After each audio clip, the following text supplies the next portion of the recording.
మనమంతా ఒక beautiful system of క్రియేషన్లో ఉన్నామండి.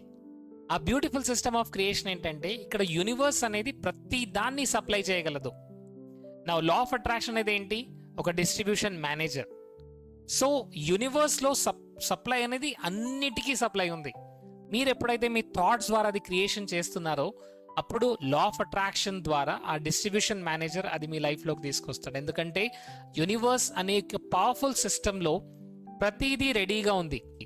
ఆ కేటలాగ్ నుంచి మనకేం కావాలో అది మనం సెలెక్ట్ చేసుకోవాలి. లా ఆఫ్ అట్రాక్షన్ ద్వారా డిస్ట్రిబ్యూషన్ మేనేజర్ అది మన లైఫ్లోకి తీసుకొస్తారు. రైట్? సో ఈ బ్యూటిఫుల్ సిస్టమ్ని మీరు ఎలా అప్లై చేస్తున్నారు? మీకు ఏది కావాలో అది తీసుకొస్తున్నారా? మీకు ఏదైతే వద్దో అది తీసుకొస్తున్నారా? సో ఒక్కసారి ఆలోచించండి, మీ థాట్స్ ఎక్కడికి వెళ్తున్నాయి. అండర్స్టాండ్, మెడిటేట్ చేయండి, understand your thoughts and master your life. More power to you.